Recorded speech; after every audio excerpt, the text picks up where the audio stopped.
Umasikini hauchagui mwanamke na mwanaume. Umasikini ukiamua kukutandika ni unakutandika. Small lot size will never make you rich. Nikasema, kama atatafutwa mwanamke anayefanya vizuri kwenye Forex Tanzania, I wanna be the one. Huyu kaka, ama zake, ama zangu. Yaani mimi nijue Forex au yeye aache Forex, wote tu hatujui.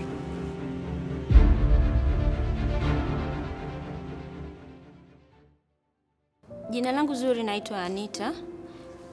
Ni proud member wa Intelligence FX na nimejiunga na family hii this year 2025 kupitia bootcamp series ya 2025-2026.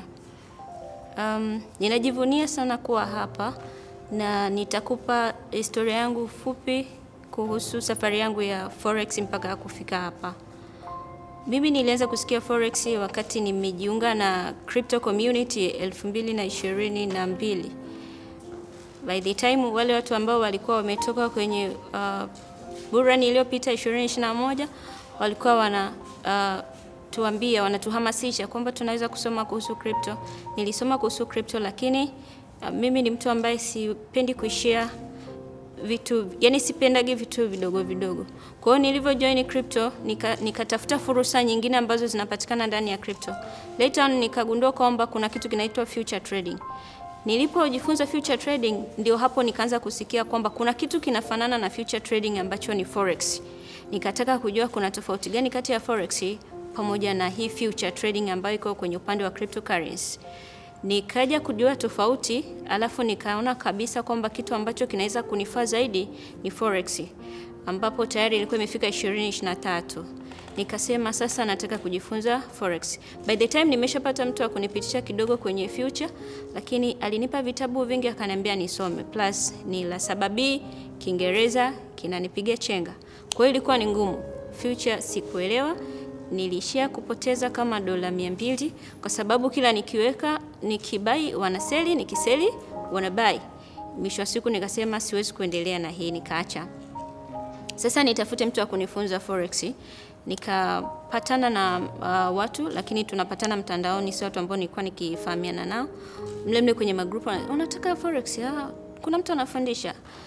Unaenda unalipa dola kadhaa unajifunza. Lakini nikaja kugundua kwamba sipati kile kitu ambacho nilikuwa ninakitaka. Kuna namna nilikuwa nataka kuona vitu vikifanya kazi, halafu nikawa sivipati. Lakini pia mazingira na zile sauti ambazo ziko nje, watu wanavyoiona Forex na kuizungumzia Forex, kwa sababu kila mtu ana historia yake. Kila mtu ana namna ambavyo Forex imemkuta. Kwa hiyo nikajikuta baadhi ya watu ninaoshirikiana nao mle ndani ya Forex bado wananikatisha tamaa. Including my mentor wa kwanza aliwahi kunifundisha akamaliza, akaniambia tu small lot size will never make you rich. Nikasema sasa nikasoma lot size. By the time tumemaliza course, lakini sijafundishwa lot size ni nini. Alafu mwisho mtu anakuja kuniambia lot size atakufanya kuwa tajiri. Sasa mimi nimesoma Forex ili nione jinsi ambavyo ninaweza kufanya maisha yangu kuwa bora, ku advance. Halafu iki kitu ambacho kinaweza kunimake mimi rich wewe haujanifundisha. Teach me about lot size.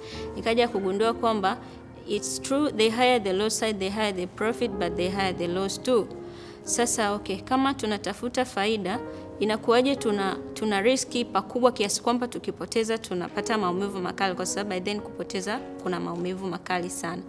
Kwa hiyo nikaja kugundua kwamba aliongea kitu sahihi, lakini namna ya kukiapproach ili kifanye kazi vizuri mazingira yake sio rafiki. Kwa hiyo nikaisha kupoteza, nimepoteza 2023, lakini pia baada ya kuwa nimepoteza, yule mentor alikuwa ananifundisha akaniambia, sasa wewe haujakaa vizuri bado. Hebu nipe hapo pesa kidogo, mimi nitakufanyia trading. Nikampa $100. Within a day akaniambia we got a loss and tumechoma. Hata mentor anapoteza. Nikagundua kwamba ni sehemu sawa, mentor anaweza akawa anapoteza, lakini sio yote $100 ndani ya siku moja. Ina maana kama tungeweka 1000, kwa sababu hakuna pesa ndogo, pesa yote inaweza kuwa na thamani sawa kutokana na namna tu ambavyo utaitreat. Nikaona kama leo ni $100 ndani ya siku moja tumepoteza, vipi kama tungeweka $1000? Huenda ingechukua siku 2 lakini pia tungeenda upon losing. Kwa nikawa natafuta kitu zaidi. Nikakata tamaa kidogo 2023 ikaisha sijajifunza forex. 2024 huku naendelea kuchakata kidogo kuhusu cryptocurrency, lakini crypto pia inahitaji money to invest more and more ili upate pesa nyingi.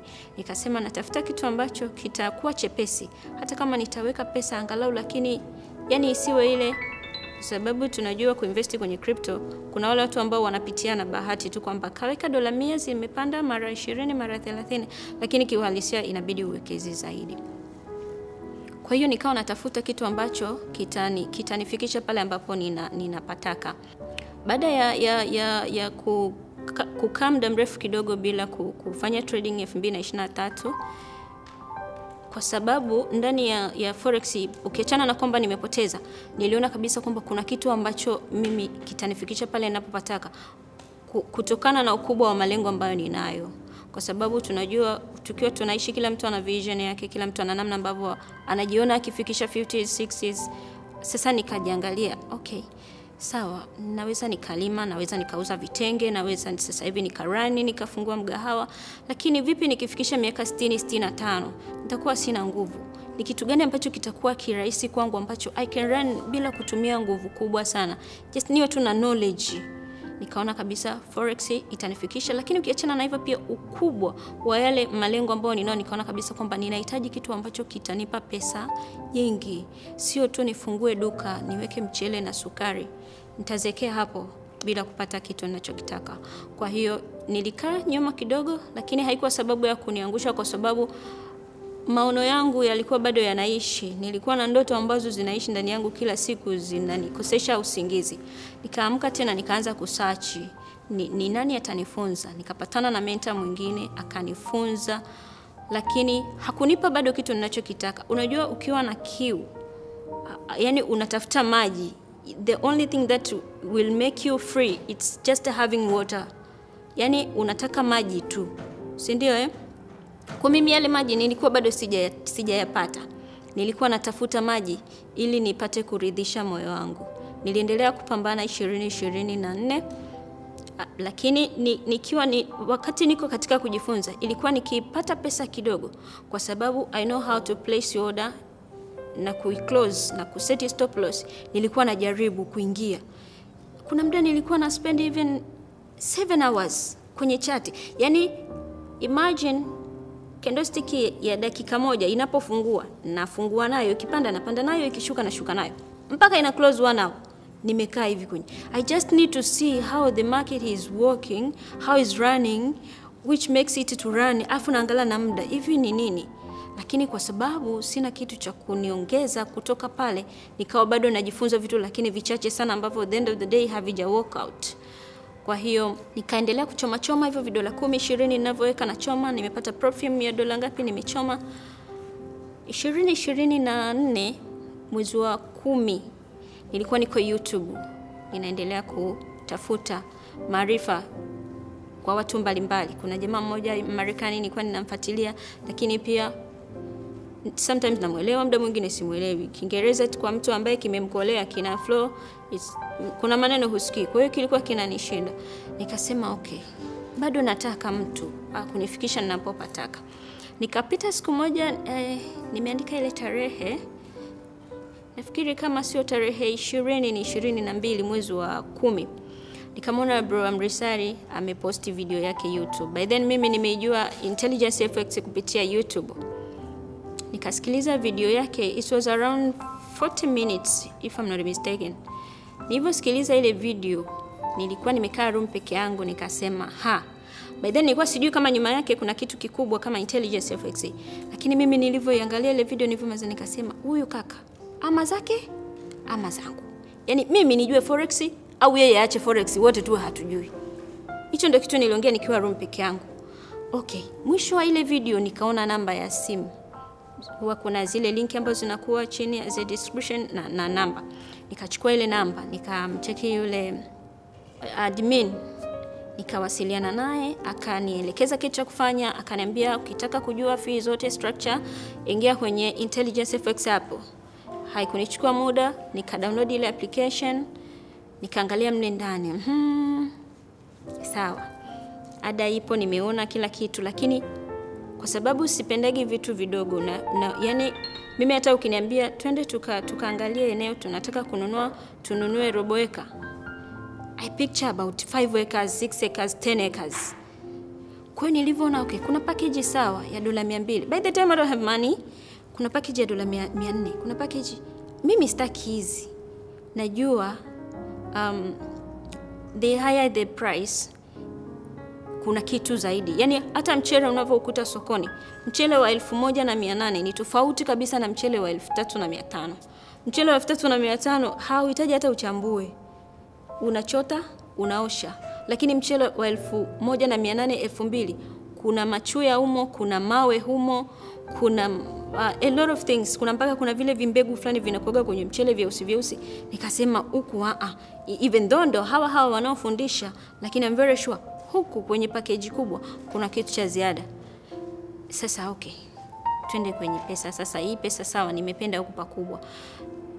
Nikamtafuta yule admin, tukaongea. Well, nikamwambia sawa, nitaanza January, lakini sina pesa by the time. Ilikuwa around nianze kulipa half, aliniambia you can pay even half, tukaanza kusoma half utamalizia. It was good for me, lakini nilikuwa sina kitu chochote mfukoni. Nashukuru Mungu, nikaendelea kufuatilia video za Bramley kule YouTube. Siku moja nikakutana na video inaniambia tuna bootcamp 2025 2026. Nikasema ni hapa. Bora hata niuze kitanda. Yani nitauza nitakachoweza kuuza. As long as imekuja hii fursa, haiwezi kunipita. Lakini wakasema unaweza ukatufollow Instagram, unaweza ukawa una share posti zetu, unaweza ukapata nafasi ya kuchaguliwa kama mshiriki ambaye una support. Kulikuwa kuna zile siti za watu ambao wana reposti taarifa za kule Instagram. Mimi nilikuwa sina hata Instagram. Nikamfuata yule admin. Nilimsumbua kwa kweli. Nikamwambia haya Instagram nafanyaje? Akaniambia una account? Nikamwambia sina. Akaniambia fungua account. By then ni mtu mzuri sana kwa sababu changamoto nilizokuwa nampa, yani alikuwa hastahili. Lakini ndio mtu pekee ambaye nilikuwa namface. Na kwanza mwanzo nilipoanza kuwasiliana naye, nilikuwa najua ni Bro Amri. Kwa hiyo nikawa naambia, "Bro, vipi kuhusu Instagram?" Akawa ananijibu very polite, very good. Yani mpaka kuna mtu anambia samahani sana, nice kama nakuchosha, you don't have to worry, just be free. Kwa hiyo hivyo jamani Instagram yangu mimi nimeipata just for Intelligence FX. Mpaka anambia na posti vipi? Hivyo. Lakini mwisho wa siku nashukuru nilipata nafasi ya kuingia kuwa member wa Bootcamp 2025 2026, nikajifunza nikamaliza. Na hapo kitendo tu cha mimi kujoin Intelligence FX, niliamini kwamba nimefika sehemu salama, niko kwenye mikono salama, kila kitu changu kitaenda kama nilivyokuwa ninakiona. Kwa hiyo ile kiu yangu ikawa imepata maji, nikawa nimepata kile kitu ambacho nilikuwa ninakitamani kwa sababu nimepata mwongozo ambao ni mzuri. Yani kwa jinsi mentor ambavyo walivyofundisha, deni lipo kwangu. Yani kama sitakuwa na matokeo mimi Anita, it's me. Lakini sio mentors wala sio mfumo wao walioweka kwa ajili ya kujifunza plus application iko pale. I can dive in anytime nikasoma kitu ambacho nataka kujisomea. Then nikirudi kwenye community nina watu ambao ni very supportive. Unaweza kumuuliza tu mtu kitu kidogo akakwambia let us join a meeting. Mnajoin meeting, anakuelekeza kitu. Kwa hiyo nimejikuta kwamba nimepata zaidi ya kile nilichokuwa nakitazamia, kwa sababu not only having knowledge but I have a family too. Nina watu ambao tunaweza kuongea, na kitu nilichokipenda zaidi ndani ya Intelligence FX, sio tu mtu anakufundisha alafu anakubwaga. Yani tunapata vitu tunavyohitaji ndani ya forex, lakini pia it's all about life in general, kwa sababu katika hata bootcamp series tulikuwa tunafundishwa, yani kuna vitu vilikuwa vinaongelewa kwenye swala lile la psychology, who you are, how you can be better. Yani unaona kabisa kwamba okay, hii knowledge ninaopata hapa, hata nisipo apply kwenye candlestick, hata kama nikisema ninafungua kampuni leo, ninafanya vitu vingine, ni nini kinaweza kunifikisha ninapopataka. Kwa hiyo nikaja kugundua kwamba nimepata zaidi ya kile ambacho nilikuwa ninakitazamia. So I'm very happy to be here, and hii ni safari yangu kwa ufupi.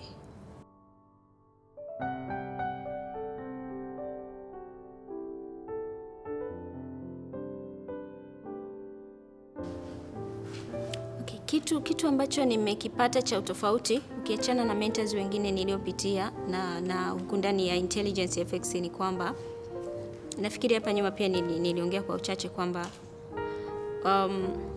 maisha yana muunganiko wa vitu vingi. Kwa hiyo nilipo join ndani ya Intelligence FX nimepata kila kitu, kwa sababu kule kwingine nilikuwa ninapewa tu just a book, soma, nitakutumia video hiyo, soma. Tena kuna mahali niliwahi kulipa, halafu nikapewa video anayefundisha hata sio mentor, zilikuwa ni za mtu mwingine. Kwa hiyo unamsikiza mtu mwingine kabisa, sio yule mentor nilikuwa namtarajia. Kwa hiyo kufanya ieleweke vizuri ni kwamba kuna namna ambavyo watu wengine wanaitreat forex ambayo inawafanya watu wapya wanaokuja kujifunza wakutane na ugumu kiasi kwamba nilipo join Intelligence FX nimepata mwanga ambao unatofautisha na kule kwingine. Kwanza hata ule upamoja kwamba unafundishwa kitu halafu unafanyiwa following up. Unafundishwa kitu halafu unaambiwa kusanya assignment. Mentor akikwambia kusanya assignment maana yake ni nini? Anataka kuona understanding yako ikoje. Unaelewaje kitu? Mtu ambaye hakupi assignment ina maana hawezi kujua madhaifu yako wapi. Kwa hiyo ndani ya Intelligence FX nimekuwa nikijifunza, na sio kujifunza tu, nafanywa following up. Kuna mentor mwingine aliwahi kunifundisha. By then nimepitia mentors kama 6 kwa kipindi chochote. Kuna mentor mmoja aliwahi kunifundisha. Siku ananiambia hivi, nashukuru leo tumemaliza kusoma, aliniblock. Sasa kama nina swali nitaenda kumuuliza nani? Mimi ndo beginner. Lakini unakuta kwamba ndani ya Intelligence FX unamaliza kujifunza unaambiwa you are free even to ask just a personal meeting, just you and your mentor. Ni kitu ambacho ni cha utofauti na kikubwa sana ambacho kinaweza kikasaidia growth, kwa sababu kuna baadhi ya mtu ukishamfunza, ukimaliza, ukimwacha, umempoteza. Lakini ule upamoja, ile community, kwa mfano mimi siku nikiamka sijatuma setup yoyote kama view ambayo ninaiona, sijatuma kwenye community. I just ask myself kwamba hivi niko sawa kweli? Yaani naona kama siwajibiki, kwa sababu unajua nikishare atatokea mtu atanikosoa, atanielekeza, Anita, hapa ni hivi. Why are you buying? Sisi watu wapya tunakutana na vitu vingi. Muda mwingine kwa sababu tu unaona hilo linaporomoka na wewe unasema hapa naporomoka nalo. Lakini ukiposti mtu akimkuuliza, kwa nini hapa unaseli? Hata wewe mwenyewe unarudi nyuma. Hivi kwa nini hapa anaseli? Kwa unajikuta kwamba kupitia wengine, kupitia community tunajifunza day after day. Huo ndio utofauti ambao ninauona kati ya mentors wengine na mentors ambao wako ndani ya Intelligence FX.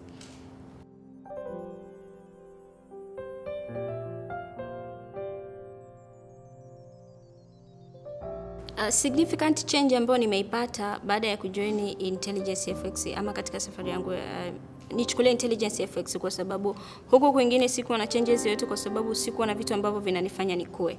Lakini kujoin Intelligence FX ukiachana tu na trading, kwenye other aspect of my life a lot of things have been changed.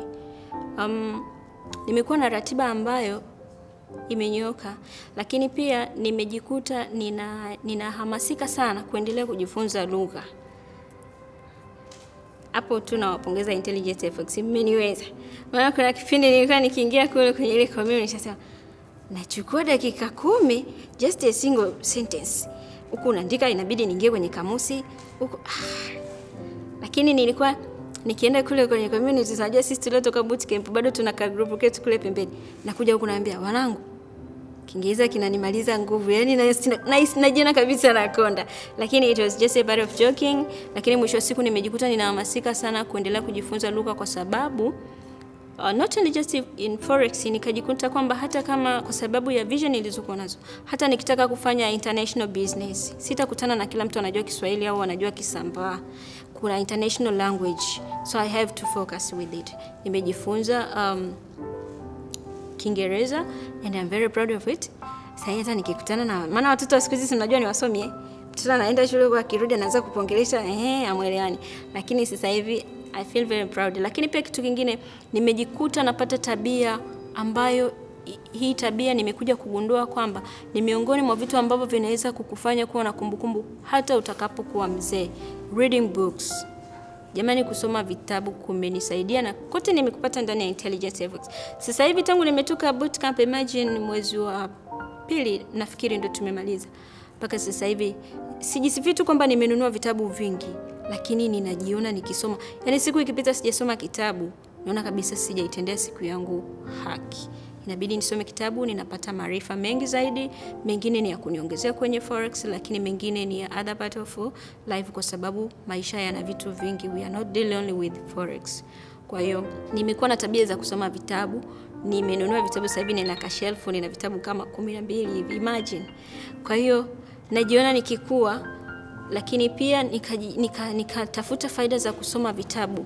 Miongoni mwake ni kuhakikisha kwamba kwanza thinking capacity ina grow, lakini pia unapata maarifa mengi. Wanasema utajiri mwingi ama siri nyingi zimefichwa ndani ya nini? Ndani ya vitabu. Kwa hiyo I used to read, ninapata vitu vingi, ninajifunza, ninasoma watu matajiri walikuwa na character zipi, how successful people think, how rich people think, hivyo. Kwa hiyo ninaanza kuishi utajiri ambao ninauona mbele yangu, na mimi nikifika huko I will behave like those rich people kwa sababu I gonna be rich very soon.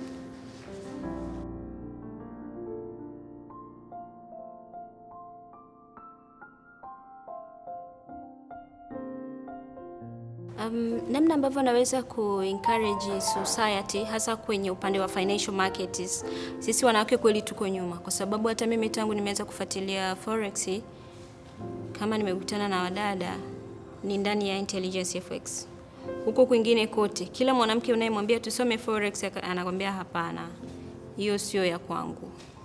Lakini mimi nikakaa chini nikajiuliza, siongei hivi kwa sababu ya kutaka kuweka labda mkandamizo upande mmoja, lakini ninaongea kwa habari ya maisha kwa ujumla.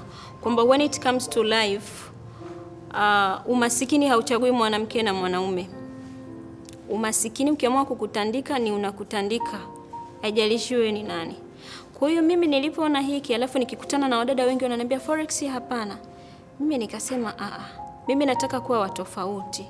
Na miongoni mwa vitu ambavyo nataka kuonyesha ni tofauti, mimi niliwahi kusema, pamoja na kwamba sikuwahi kukutana na mentor bora kama nilivyokutana nao sasa hivi, lakini before niliwahi kusema kama atatafutwa mwanamke anayefanya vizuri kwenye forex Tanzania, I wanna be the one.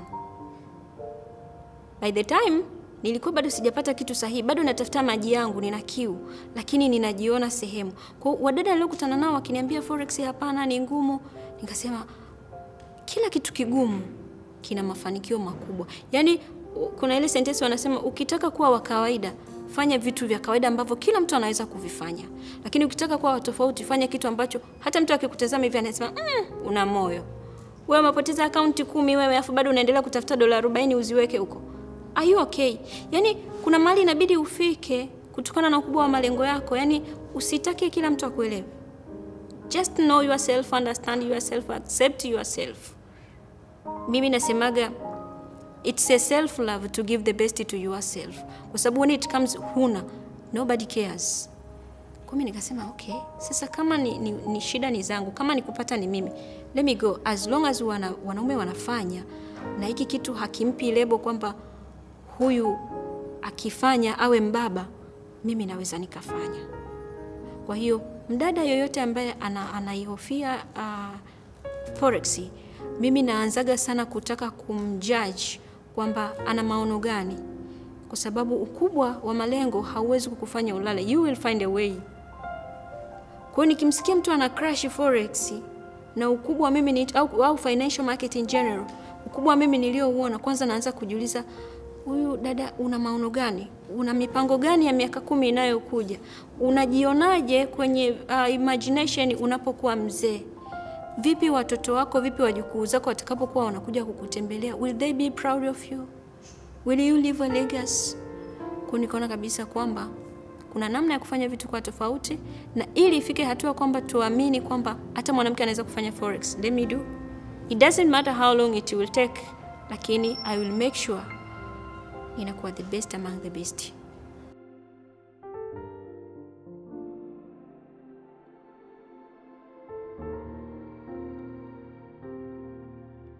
Kabla ya kujiunga Intelligence FX nilikuwa ninapata loss. Na hata sasa niko Intelligence FX, kuna wakati ninapata loss pia. Lakini tofauti iliyopo loss za kipindi kile kabla Intelligence FX na sasa hivi ni kwamba sasa hivi nikipata loss ina reason, yani ninaona sababu kwamba hii loss nimepata. Sababu ilikuwa wapi? Unagundua nilimesa hapo hapa sijapa consider. Lakini kule nyuma nilikuwa nikiangalia tu hivi soko linashuka, mimi na join. Alafu nilikuwa niki trade. Nilikuwa sitaki kuona, yani kama nina buy, nilikuwa sitaki kuona kendo ya red. Unaelewa hicho kitu? Lakini maana yake ni nini? Kuna uelewa ambao sikuwa nao. But when it comes to Intelligence FX wanakuambia kama soko linapanda, it doesn't matter halishuki. Alafu Intelligence FX wanakuambia soko haliendi straight way. Haliendi. Kwa hiyo elimu mimi nilikuwa sina. Kwa mimi nilikuwa nikiingia nikibai. Nataka soko lipande tu, sitaki kuona red candle. Kama linashuka, sitaki kuona green candle hata moja. Kwa hiyo sasa hivi imefika mahali kwamba nikipata loss, ninajua hii loss imetokana na nini? Wapi nimemess up? Hicho ndio kitu ambacho ninajivunia. Even though I'm not profitable yet, but I see me somewhere.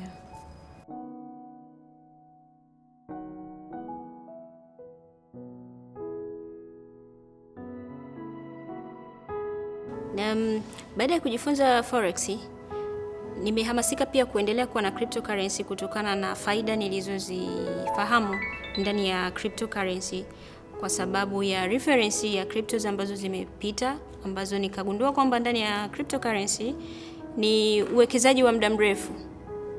When it comes unadili na mambo ya DeFi and liquidity providing huko kwenye crypto, inahitaji uwe na pesa nyingi. Lakini kama ni mtu ambaye unataka kuinvest kidogo kidogo, $500, $200, inakuhitaji uchukue muda mrefu, kwa sababu we need the maturity of the project. Kwamba inawezekana unaingia kwenye mradi huu mwaka, mradi uko 0.1 au una 0.7, lakini kuna miradi tuliona ilianza 0.7 within 5 years imeenda mara kadhaa, imefika mpaka $100. Kwa nikaona kwamba cryptocurrency, hata kama nimejua forex, bado ni nzuri, kwa sababu ninaona kwamba ukiinvest halafu ukiipa muda, inaweza kukuvuta kufika mahali baada ya miaka 5, miaka 3, au pale ambapo utaona kwamba maturity ya hii inatosha, kwa sababu zipo kama BTC zimeenda 10 years plus, zimefika mbali zaidi. Kwa hiyo nikaona kabisa ni kitu ambacho naweza nikaendelea kukifanya. Lakini kwenye forex ninagundua kwamba kuna nifaa zaidi, kwa sababu progress ama hatua za ukuaji za kufanikiwa tunazipima day after day, week, mwezi, kota, nusu mwaka mpaka mwaka. Kwamba unapata nafasi ya kujipima kwamba okay, kama nina grow, ninakuaje? Ninakuwa katika asilimia zipi? Kama ninashuka kwenye utafutaji wangu, unajiona kabisa. Kwa nikasema nitafanya forex na cryptocurrency kwa long term, ambapo sitakuwa nikiifuatilia, nitaipa kama ni miaka 3, kuna crypto nimezipa miaka 5, nyingine mpaka 8. Sawa, lakini nikasema forex itanisaidia kuona pale ninapotaka kuwa. Kwa sababu sasa nimepima kwamba after 10 years from now nataka niwe na utajiri wa trilioni 1. Sawa?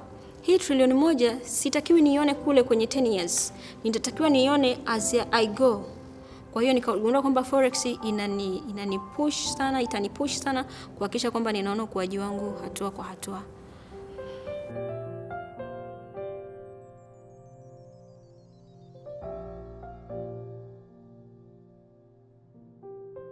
Kufahamu kwangu forex, ukiachana na kwamba nilishajua crypto kabla, kuna nafasi niongeza speed pia ya kuendelea kuinvest kwenye cryptocurrency, kwa sababu kama nilivyosema kwamba cryptocurrency ni ya muda mrefu, lakini forex ni sehemu ambayo ninaweza nikaingia kwa siku nikapata $10, nikapata $20. Kwenye $20 nina mpango kwamba ninachukua $5 ninairudisha kwenye cryptocurrency, lakini itakayobaki ina ratiba nyingine, kama ni pati ya compounding ya capital iliyoko kwenye forex, au itaingia kunisaidia kwenye maisha ya day after day. Kwa hiyo forex ina mchango wa maisha yangu ya kila siku, lakini pia na uwekezaji wa cryptocurrency ambao nimeuona ni wa muda mrefu.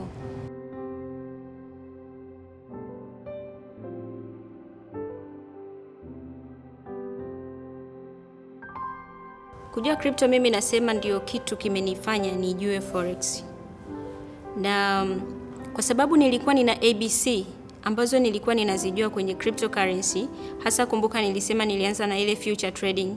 Kwa hiyo zile leverages na stop loss kuseti na vitu vingine. Yaani nilivyoanza kujifunza forex haikuwa kitu kipya sana. Kuna vitu ambavyo nilikuwa tayari nimeanza navyo kule kwenye future trading. Kwa hiyo in the other way around inaweza nikasema kuna kampenyo, ingawa ni kadogo kutokana na kule ambako nilipita kwa aina ya watu waliokuwa wananifundisha na vitu ambavyo walikuwa wananifundisha. Lakini when I talk about my forex journey, it comes from knowing cryptocurrency.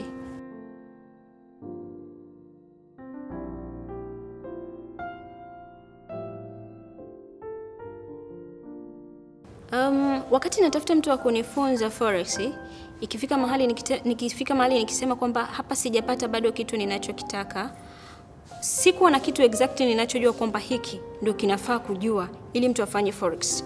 Lakini nilikuwa nikijifunza, ninapima vile vitu nilivyojifunza vina work out vipi kwenye soko. Kwa sababu nikasema kabisa kwamba nikipata kitu ambacho kina matokeo sokoni, basi hicho ndio kitu ambacho kinafanya kazi katika soko la forex trading, na hicho ndio kitakuwa kitu sahihi. Kwa hiyo nilikuwa nafika mahali nasema hiki sio kitu ninachokitaka kutokana tu na aina ya matokeo ambayo nilikuwa nikipata. Lakini pia kusema ukweli kabisa, mentor anahamasisha au anaweza akawa ni picha ya mtu anayejifunza. Kama mimi mwanafunzi nimejifunza, mentor unaniambia nikupe $100 to trade and within a day unaichoma $100 yote. Katika hali ya kawaida kabisa, hata kama ungekuwa ni wewe, lazima ujiulize, okay, sasa kama leo tutafikaje? Ndio hicho kitu. Kwa hiyo zile zote ni vitu ambavyo vilikuwa vinanionyesha kwamba hapa sio sehemu sahihi. Hapa sio mahali ninapopataka. Kwa sababu loss kweli zipo, lakini sio za hivi. Kama tungeweka $1,000 tungepoteza leo 1,000. Kwa hiyo nikawa naendelea na kiu ya kutafuta kwamba nifike mahali ambapo nitapewa vitu vingi. Jamani, Intelligence FX nimepewa vitu vingi. Yaani hata nikisema nisivi apply kwenye forex, I can do any business na vitu vikaenda vizuri, kwa sababu tumefundishwa vitu vingi, risk management, jinsi ya kugawa hata mtaji, ukiwa na mtaji uinvest vipi, diversification. Kuna siku tulifundishwa hata hizi mambo za stock market, hizi mambo za treasury bond, kuna Dar es Salaam Stock of Exchange and so forth. Nilikuwa sijui hata UTT. Nimevijulia huko ndani ya forex. Kwa baada ya mentor ile siku ulianzisha kile kipindi, I think it was live on Instagram if I'm not mistaken. Tulijifunza. Nilipotoka pale nikasema, okay, what is the stock market exchange? Nikaanza kujifunza, nikaenda UTT ni nini? Nikajua mpaka mifuko iliyo ndani ya UTT, namna ambavyo mtu anaweza kubenefit humo, hizo treasury bond na vitu vingine na faida zake. Sikuwa aware na hivyo vitu. Kwa hiyo kuwa ndani ya Intelligence FX mimi nimepata package ambayo ni kubwa sana, kubwa kuliko namna ambavyo naweza kuelezea. Na kwa kumalizia, mimi ninasema ninashukuru sana kuwa hapa. Yaani kuwa ndani ya Intelligence FX ni kitu ambacho ninajivunia. I can say one of the best decision I have made in my life ni kujoin Intelligence FX, kwa sababu ninauona mwanga, ninaona malezi ni mazuri, ninaona growth ya day after day, ninaona ushirikiano mzuri ambao uko ndani ya community. Na sisemi hivi kwa sababu mimi niko ndani ya Intelligence FX nikaonekana labda kwamba ninahamasisha au ninaipigia chapuo Intelligence FX ili watu wa join kujifunza. Lakini ukweli lazima tuseme, nje hapa watu wanahangaika sana kupata maarifa ya forex, watu wanakata tamaa sana kutokana na mazingira wanaokutana nayo wakijifunza forex, na kuna watu hawaamini kabisa hata kwamba forex inafanya kazi na inaweza kumpa mtu chakula, kusomesha watoto na maisha mengine hata ya ndoto zake zikatimia. Kuna watu hawaamini hicho kitu kutokana na kile wanachokutana nacho nje, mazingira wanayojifunzia. Lakini mimi nasema forex is really, na ndani ya Intelligence FX kuna malezi bora ambayo leo nikipatana na mtu ananiambia I find a mentor, mimi nina recommend Intelligence FX. Ninashukuru sana. Asante.